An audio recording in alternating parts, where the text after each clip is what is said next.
guest is here from out of town. He actually just got in from LA, and we're very excited to have him here on stage. He's one of the big names that we're able to present to you this evening. And I knew that he gets music in video games. I didn't really realize when I was reading about it, he's been responsible for the launch of a lot of artists. People from 30 Seconds to Mars to Katy Perry. So some pretty big names, and I'm really excited to have him here on this stage and talk to us. So please, let's make some noise here at Who Knew for Steve Schnur. Hey man, how are you? Thank you. First of all, I want to clear some things up. I'm going to curse, okay? Second of all, I fucking hate LA. Third of all, I live here. I moved back. I couldn't stand LA. And this is being taped, and I'm happy about that. So I lived here a long time ago. I'm about to talk about that, but I want to make sure this works. Yeah, look at that. No, that's not me. Let's see. What do I do here? There we go. That's me. So I didn't mean to completely correct him, but he says he just flew in from LA. No, I just came from a Taylor Swift event. It was Nashville. So I first came to Nashville to correct him in 1995. And it's hard to believe that 20 years ago, this was a small, creative enclave in a largely conservative city. The food was really bad. Lower Broad was fucking terrifying. And country was the only music that mattered. I know you're filming this for college, but I figure they've heard curses by now, so I'm sorry. Nevertheless, I was delighted to find a very welcoming community back then, a place where collaboration was embraced and creativity was encouraged and friendships were made that would last a lifetime. I have lived in New York, Los Angeles, and Austin, all cities where originality can flourish and music means business. But 2 decades later, honestly, there's still no place like Nashville. I firmly believe that. So look, that was me. Making music, it's always been a part of my personal and professional DNA. By age 7, I was studying guitar, piano, composition, production, and arrangement. I was at Carnegie Hall. I didn't really know it was just a big building, but now I look back, I'm like, holy shit, my parents had me study at Carnegie Hall. But back then, I didn't realize it. But while studying then at NYU later on, I became part of the original programming team at MTV. And we did more than just launch superstars. We revolutionized the bond between original music and visual mediums. From there, I know I'm supposed to give kind of an overview of who I am, so bear with me here. I began, look at that, man. That's a long time ago. I began working for major labels in New York then, and I did promotion and A&R, and I was a staff producer and soundtrack supervision and on and on. But then, in 1995, I came here, and I worked for the greatest place of all time called Arista Nashville. My bosses were Tim DuBois and Mike Dungan, and I worked with artists like Alan Jackson and Brooks and Dunn and Brad Paisley and Robert Earl Keen, and I executive produced albums for Radney Foster and BR549.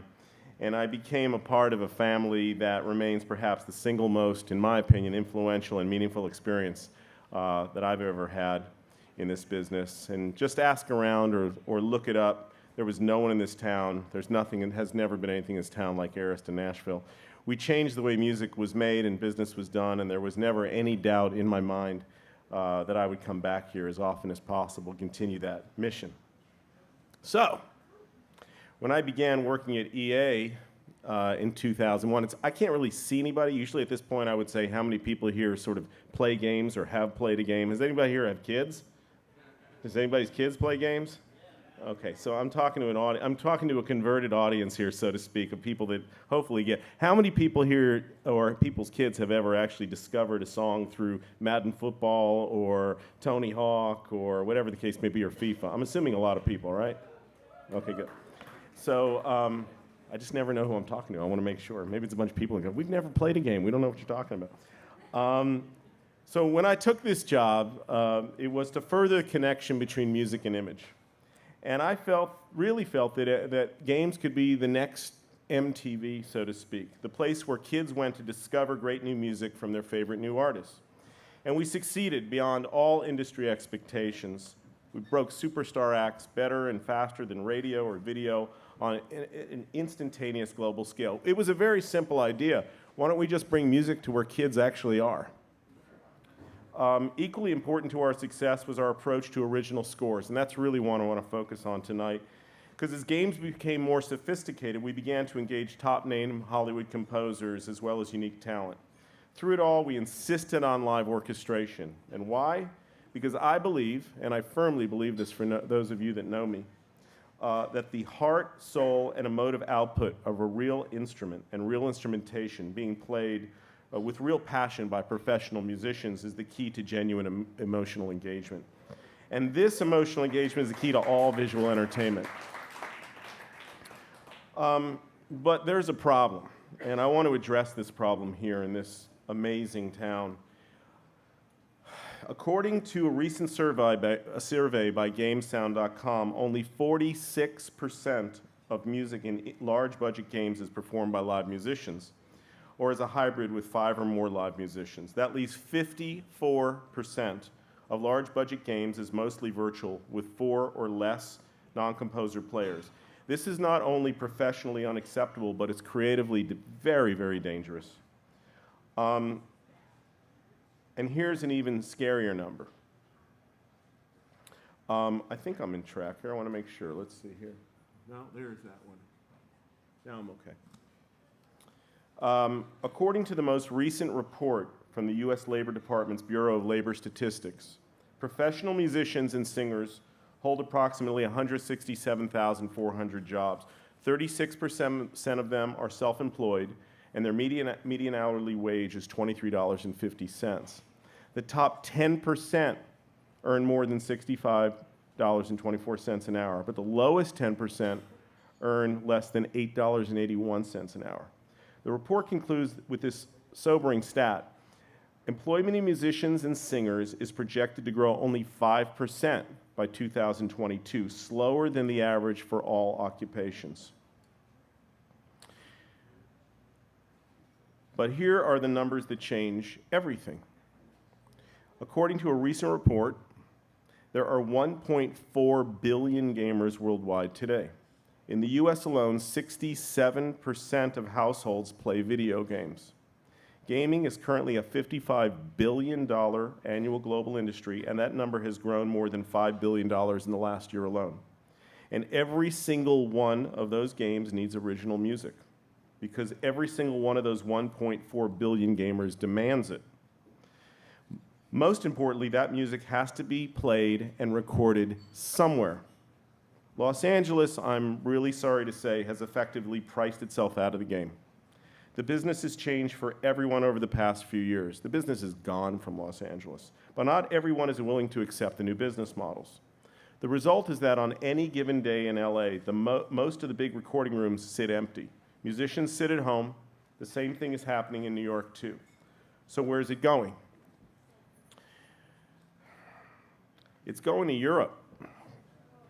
There are more than 300 orchestras in Eastern Europe alone. In fact, Google orchestral recording in Eastern Europe, and you'll find dozens upon dozens of sophisticated English language websites offering musicians, studios, choirs, engineers, conductors, and copyists in cities like Prague, Moscow, Budapest, Bratislava, tons of opportunities. These companies know that any game, television, or film producer can hop on a plane with their passport and a FireWire drive and record with a top-of-the-line orchestra in a state-of-the-art studio for a fraction of the cost of doing it in Los Angeles. As a matter of fact, a lot of composers don't even have to go there. They just do it from their studio in LA. And I've done a few projects in London, which is fantastic, but to this day I've refused to work in Eastern Europe. I think it's completely counterproductive to the real issues that are on the table. These are issues that have all but destroyed the recording business in New York and Los Angeles. And they're the same issues that, frankly, are starting to bring the work here to Nashville. Nashville is where I'm now producing the majority of all of these projects that I'm working on. Many of my producer and composer colleagues in games, television, and film are following suit. We pay a fair rate, we get great great orchestras. The musicians here never imagined anything like this before. It's absolutely in the same sentence as London and Los Angeles. Great players, great studios, short flight from New York or LA. It's a union town, but it's a right-to-work state, which the union doesn't like to hear, but it is. So it's up to the musicians if they choose to record, and everyone chooses to record. So far, I produced scores here for Star Wars, Madden, FIFA, Dragon Age, and so on. My colleagues, I don't know if people realize this, Call of Duty was recorded here 2 weeks ago. Emmy-nominated score for Texas Rising, John Debney being the composer, was recorded here recently, and so on. The best estimation is that this year about $1.5 million will be spent on scoring sessions this year. We're probably at about $350,000, $400,000 this year alone. Add to that hotels, meals, et cetera. There's some pretty significant potential economic benefits. And there's not a week that goes by without somebody from a leading ad agency or studio calls me and asks me about my experiences here.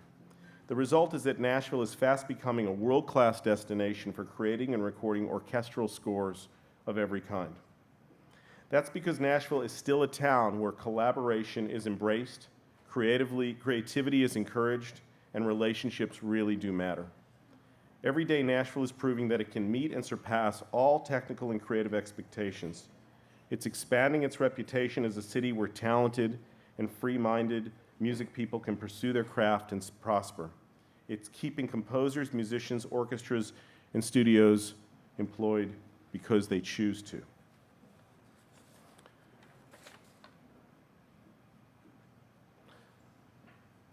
So now it's up to all of us to keep Nashville playing, to keep performing, recording, streaming, and growing, to keep writers, musicians, engineers, contractors, studio employees, and everybody in our businesses not only working more, but earning more, to ensure that every kind of music, not just country music, can evolve and pay returns for generations to come here. So the next time somebody asks, who knew, tell them Nashville knew.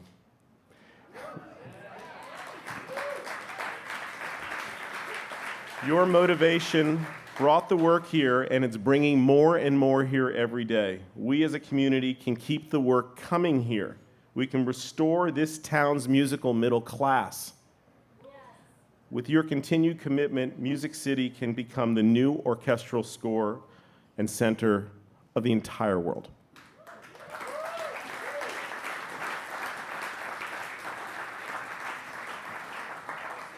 What do I do now? Do I answer questions? Proceed. Right here in the front. Louder. Yeah, it's really hard to hear. Sorry. My name is Lisa Stanberry. I'm a CPA. Hi. And I work with independent artists. I'm creating an e-commerce platform for them. And I want to know how you're the one to. You've just been asked out on a date, good-looking Hang guy. on, come here. Let me see. Wow. Here, give me your pen. Thank you so much. Hey, I'm available too. You're cute We're a too. package You're deal. cute too. Can we take another kind of question I'll other be than a your lunch wingman. date?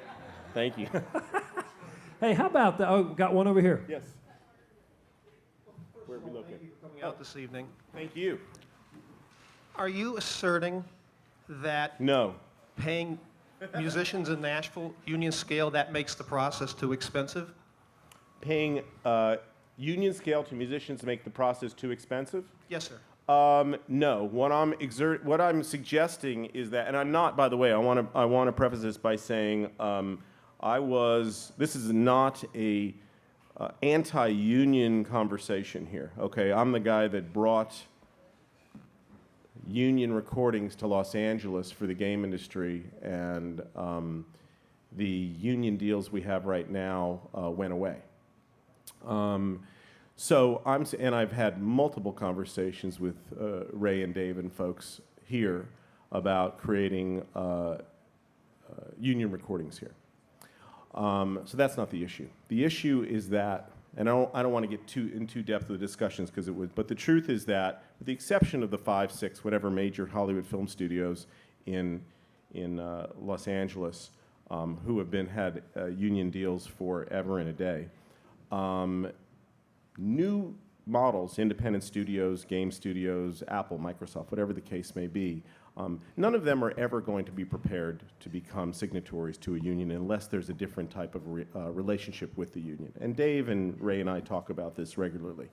It is really, I'm not avoiding your question, I'm going to get to it in a second. It is very difficult to have unlike a film project, he went in the dark, it's unlike a film project, it is very difficult to have 200 or 300 people work on a project, an executive producer, a producer, a development director who work 24/7 for 3 years, and none of them become royalty participants, and then the violinist who played for 3 hours one day is. It's a very difficult conversation to have. So it needs to be new models, and we've done union recordings like crazy in the past, and I'm always prepared to bring them here. So union, I would pay union scale in a heartbeat. I believe in it. I believe in paying pension and all that sort of stuff, but we have to change the model, and we're working on that with the union. Does that answer your question? It's hard. You're back in the dark now, so it's hard. Well, I would argue with you that, I can understand the concept that you have someone who's put all this tremendous time and, the other producers and all the people involved. But I would also have to argue that anyone who learns to play the violin correctly, one of the most difficult instruments to play, if you look at the 25, 30 years that they put into that process, that has tremendous value too. So you think then that a violinist who got paid scale or close to scale or whatever the case may be, should get a royalty on a game because they played for 3 hours, but the guy who worked because they studied for 25 years, but the person who worked on it for 3 years and his livelihood depends on every single day should not? I'm not arguing against someone else not getting paid. Well, I'm the truth arguing is, on behalf of someone that should I get understand, paid. but the truth is the model is the model, and here's the bottom line: the competition are production libraries, and the competition is Europe. So we need to come to better agreements, or else that's where it's going to go. Los Angeles is absolutely void and null of any recording. Everything is going to Eastern Europe, but the majority is going to production libraries and pre-recorded. So the idea is, and we all have one thing in common, there's an absolute commonality. How do you put musicians to work? How do you put musicians to work? And the truth is it's going the other way now. We need to figure out ways. Yeah, you can go to places across the country and pay guys $35 an hour, and I think that stinks. You pay people a fair scale. But the truth is we're going to need to come up with new models. Okay, guys, I hate to cut us off, but I got to cut us off. Great dialogue there. Really smart guy here. He's available for more of this. Catch him over here. Thank you.